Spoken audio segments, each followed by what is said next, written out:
नमस्कार दोस्तों, मैं मयूर पटेल फार्मिंग टेक चैनल में एक बार फिर से आपका वेलकम करता हूं। जैविक खेती, जी हाँ दोस्तों, इसी टॉपिक के ऊपर आज हम बात करेंगे कि जैविक खेती किसे कहा जाता है, जैविक खेती क्या है, जैविक खेती करना क्यों है ज़रूरी, जैविक खेती किस प्रकार से की जाती है और उसके फायदे क्या है, यह सब कुछ समझने की कोशिश करेंगे। लेकिन नए मेहमानों से रिक्वेस्ट है कि खेतीबाड़ी से जुड़ी नई नई जानकारियां पाने के लिए हमारे चैनल को सब्सक्राइब करके पास वाले बेल बटन को भी दबा दीजिए ताकि हमारे आने वाले हर वीडियो की नोटिफिकेशंस आपको सबसे पहले मिलती रहे। जैविक खेती यानी जीवों पर आधारित खेती, सजीव खेती, प्राकृतिक खेती, नेचुरल फार्मिंग, ऑर्गेनिक फार्मिंग, देसी खेती, गाय आधारित खेती, यह सारे शब्द एक दूसरे के आसपास ही घूमते फिरते हैं। जैविक खेती को देसी खेती का आधुनिक तरीका बोल सकते हैं, जिसमें प्रकृति एवं पर्यावरण के बीच में संतुलन बनाए रखते हुए खेती की जाती है। इस प्रकार की खेती में रासायनिक खाद, कीटनाशकों का उपयोग न करके गोबर, गौमूत्र, कंपोस्ट, जीवाणु खाद का उपयोग, फसल चक्र अपनाना, फसल अवशेषों को खाद के रूप में उपयोग में लेना और अन्य कुदरती खनिजों को पोषक तत्वों के रूप में प्रयोग में लिया जाता है। प्रकृति में मौजूद मित्र कीटों, जीवाणुओं और जैविक कीटनाशकों की मदद से फसल को हानिकारक कीट बीमारियों से बचाया जाता है। देश में आज़ादी के समय खेती में पैदावार कम होने से अनाज विदेशों से लाया जाता था, लेकिन जनसंख्या में वृद्धि होने के साथ साथ अनाज की कमी होने लगी। फिर साल 1967-68 से देश में हरित क्रांति का दौर चला, जिसके बारे में तो आपको पता ही होगा।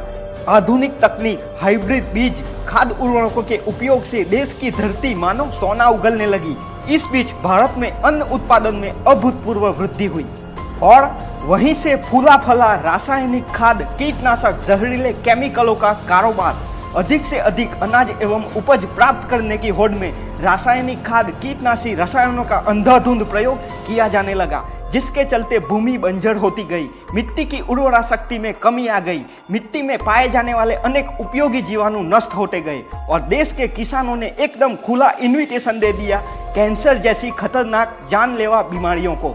मानव एवं पशुओं के स्वास्थ्य के साथ साथ पर्यावरण के ऊपर भी बहुत बुरा असर पड़ा।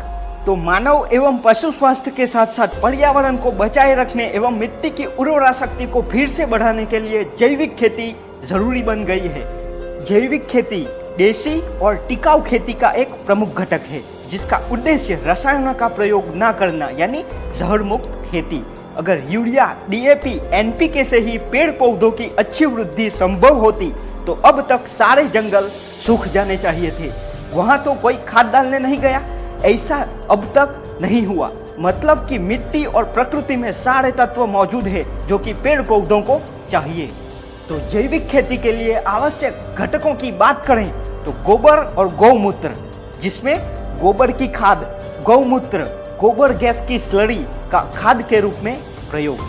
किसान भाई गोबर की मदद से उच्च गुणवत्ता की खाद तैयार कर सकते हैं, जिसके ऊपर हमने यह वाला वीडियो बनाया हुआ है। देखने के लिए लिंक आपको डिस्क्रिप्शन में मिल जाएगी।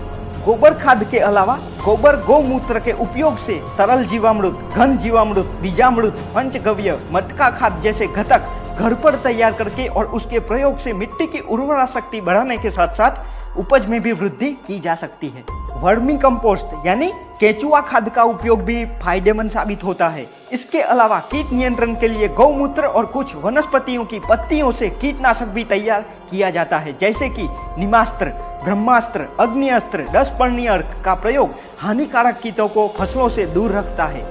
छाछ और तांबे की मदद से फफूंदनाशक भी बना सकते हैं। कुछ पौधों की पत्तियां, फूल से पौध बढ़वार टॉनिक भी बना सकते हैं, जैसे कि पुष्प रसायन, सहजन टॉनिक, जिसके वीडियोस भी आपको हमारे चैनल के ऊपर मिल जाएंगे। तिलहन, दलहन के बीजों को गौमूत्र या वेस्ट डिकम्पोजर में गलाकर माइक्रो न्यूट्रिएंट्स भी बना सकते हैं।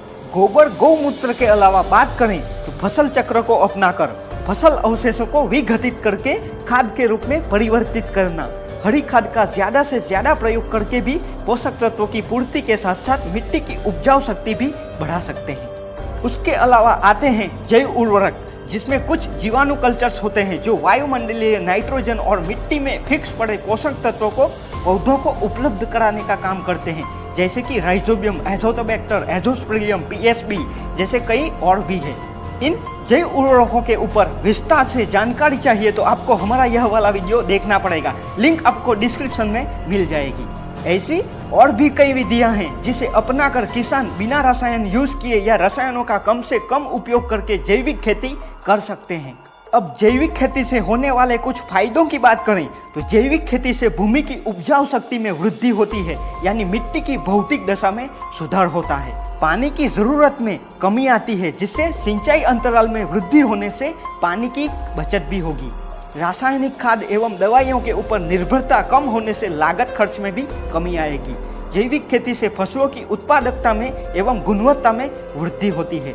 जैविक उत्पादों का बाजार मूल्य ज्यादा मिलने से किसानों की आय में भी वृद्धि होती है। भूमि की जल धारण क्षमता बढ़ती है, पानी का वाष्पीकरण भी कम होता है, भूमि के जल स्तर में वृद्धि होती है। कचरे एवं फसल अवशेषों का उपयोग खाद के रूप में ही किया जाता है, जिससे भूमि एवं हवा प्रदूषण भी नहीं होगा।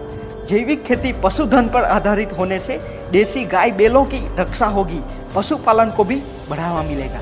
जैविक खेती यानी ऐसी खेती जिसमें लंबे समय तक स्थिर उपज प्राप्त करने एवं भूमि को बंजर होने से बचाए रखने के लिए रासायनिक खाद दवाइयों का प्रयोग न करते हुए गोबर, गौमूत्र एवं जीवांश युक्त यानी जीवाणु आधारित खादों का प्रयोग किया जाता है, जिससे मानव पशु स्वास्थ्य के साथ साथ पर्यावरण और मिट्टी की उपजाऊ शक्ति भी बनी रहे।